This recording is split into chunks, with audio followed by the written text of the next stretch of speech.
मनुष्यों का अस्तित्व है। इससे परे तिर्यंच असंख्यातों तिर्यंच है, भोगभूमि भी है और कर्मभूमि भी।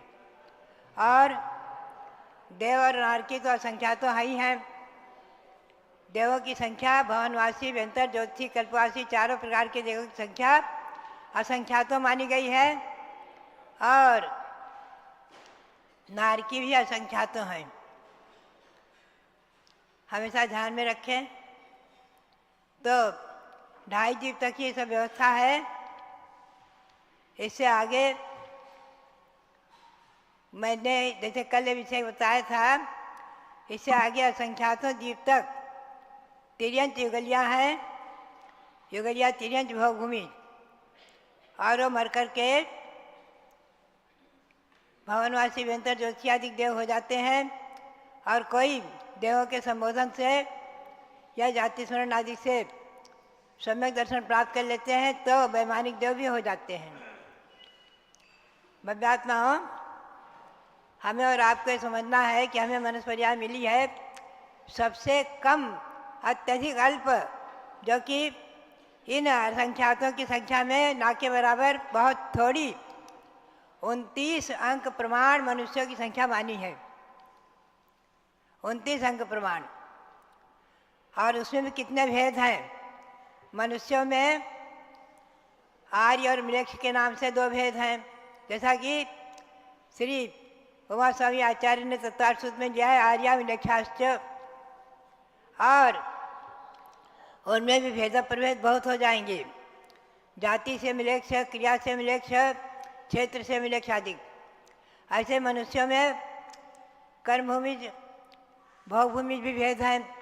कर्मभूमिया मनुष्य, भोगभूमिया मनुष्य। और कुभोग भूमि भी इसी 2.5 जीव में 96 हैं। कुभोग भूमि 96 हैं। जहाँ सींग और पूंछ आदि के मनुष्य होते हैं, कुभोग भूमि कहलाते हैं। और ये खास करके सम्यक्त से रहित जो तपस्या आदि करते हैं अथवा दान आदि देते हैं, सम्यक्त से रहित में भगवान जिनेंद्र की आज्ञा का पालन न करके यद्वा तद्वा प्रवृत्ति करने वाले, ऐसे जो है कुभोग भूमि में जन्म ले लेते हैं। तो कुभोग भूमि 96 हैं और सुभोग भूमि 30 हैं। और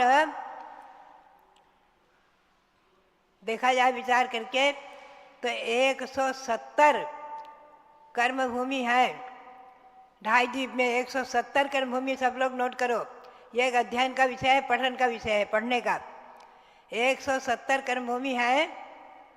34 कर्मभूमि जम्बूद्वीप में है, 34 पूर्व भारतीय खंड में, 34 पश्चिम भारतीय खंड में, 34 पूर्व पुष्करार्ध में, 34 पश्चिम पुष्करार्ध में। ऐसे 170 कर्मभूमि हैं। इन 170 कर्मभूमियों में एक बार मैंने बताया था कि अगर एक साथ कभी तीर्थंकर हो जाए तो 170 हो सकते हैं। कभी हुए हैं ऐसा शास्त्रों में वर्णन हमें नहीं प्राप्त हो पाया, परंपरा से वर्णन प्राप्त है। कहीं न कहीं अवश्य लिखा होगा कि 170 तीर्थंकर जब हुए हैं भगवान अजितनाथ के शासन काल में, ऐसा वर्णन आया है। इसीलिए हमने जो हस्तिनापुर में 13 द्वीप की रचना है, वहाँ 2.5 जीव तक 170 कर्मभूमियों में 170 समोसरण दिखाए हैं। वो छोटे छोटे गंधकी के रूप में उसमें चतुर्मुखी प्रतिमा विराजमान है।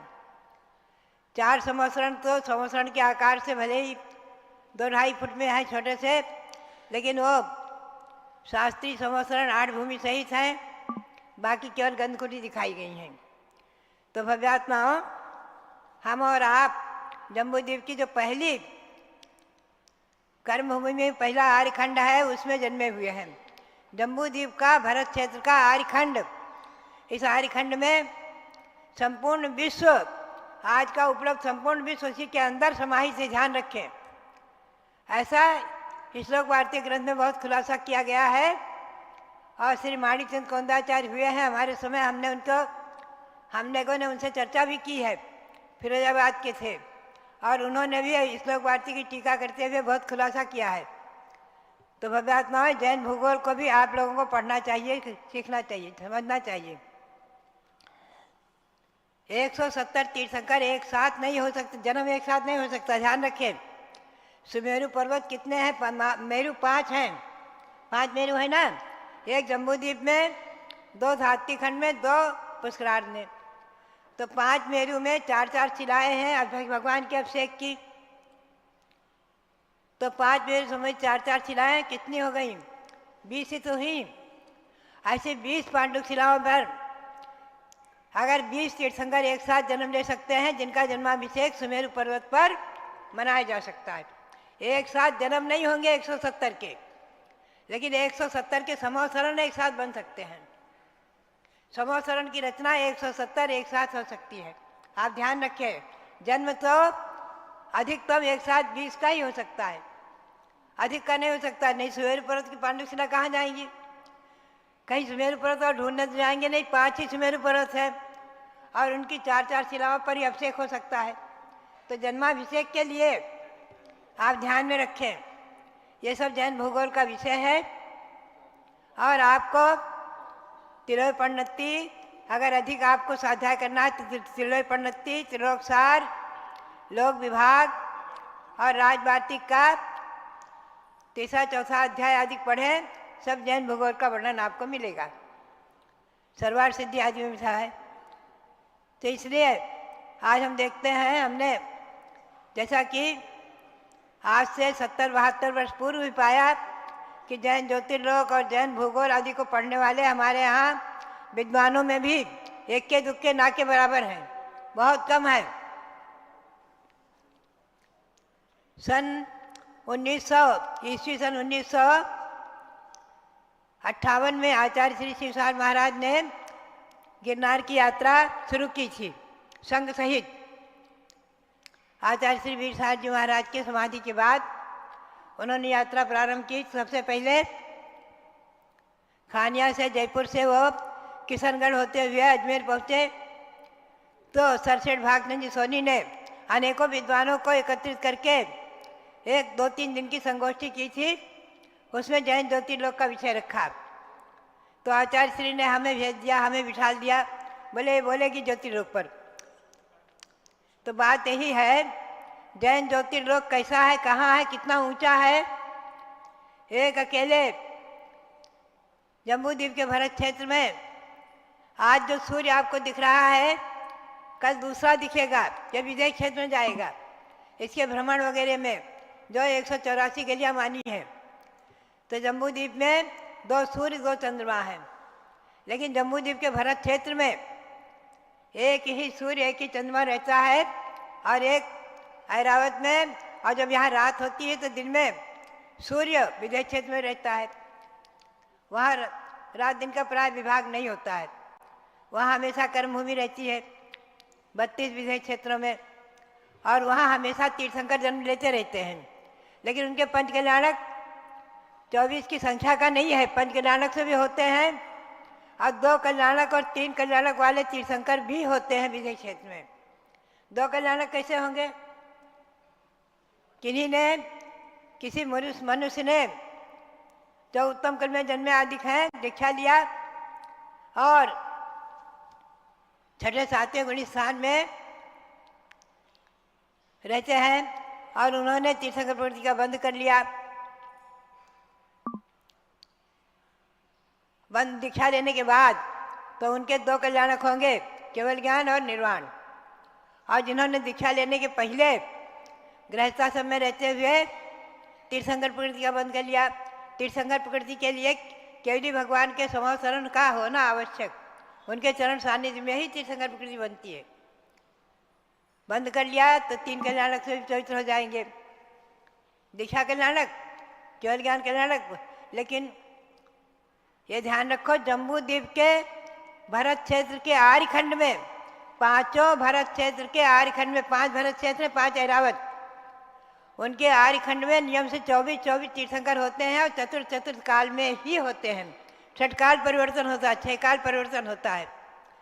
प्रथम काल में, द्वितीय काल में, तृतीय काल में भोगभूमि, चौथे, 5वें, 6ठे काल में कर्मभूमि। अभी कौन सा काल है मालूम है आपको? पांचवा काल चल रहा है।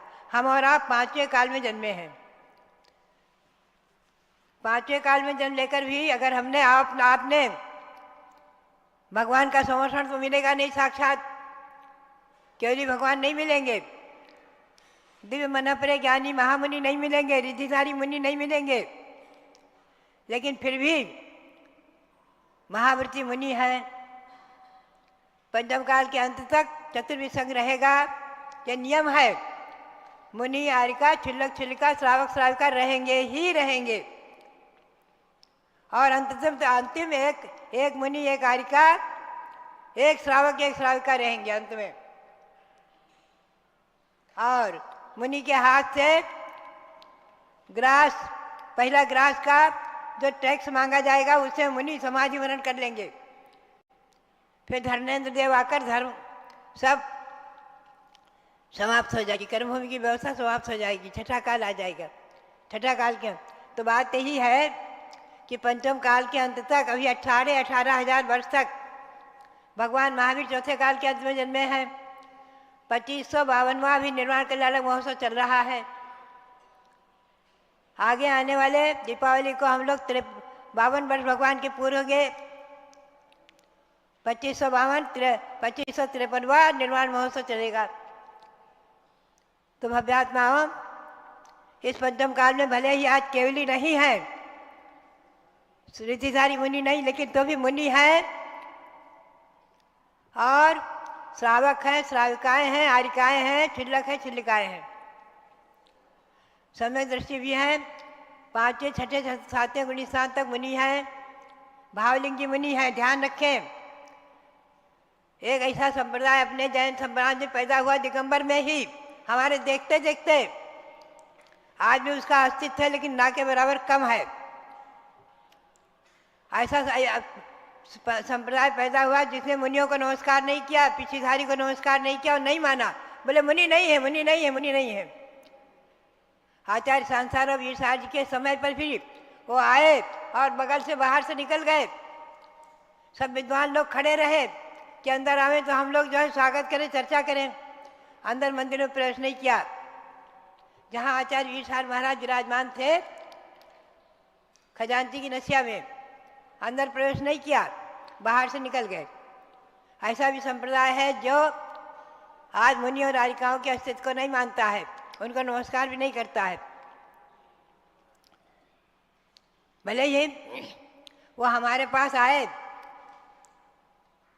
कनाट प्लेस में दिल्ली में, उनको लाया गया, साहु शांति प्रसाद जी लाए, हमारी से चर्चाएं भी हुई। वो थे काजी भाई, और चर्चा करते हुए उन्होंने कहा मैंने 30 बार कितने बार बताया इसे कि हमने 100 साल पढ़ा है। हमने कहा हम 50 बार पढ़ लेंगे, लेकिन ये बताओ कि आप और आपके अनुयायी संयम और संयमी से दूर क्यों हैं? ये बताओ। संयम से दूर है, संयम नहीं धारण करते, पांचवा गुणी स्थान अणुवृत्ति नहीं बनते, महावृत्ति नहीं बनते।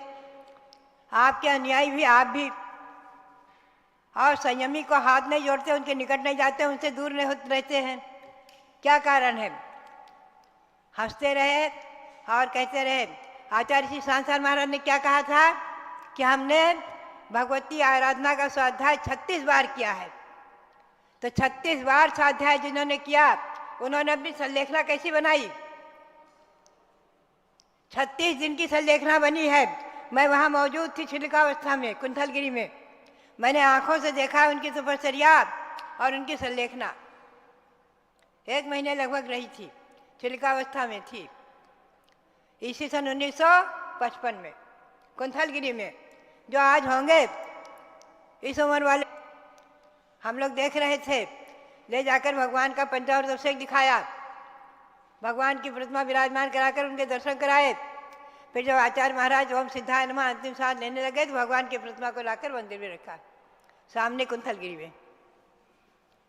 तो कितनी सुंदर संलेखना हुई। और जिन्होंने मुनियों के अस्तित्व को नहीं माना वो हॉस्पिटल में स्वर्गस्थ हुए, हॉस्पिटल में स्वर्गस्थ हुए। तो भव्यात्माओं,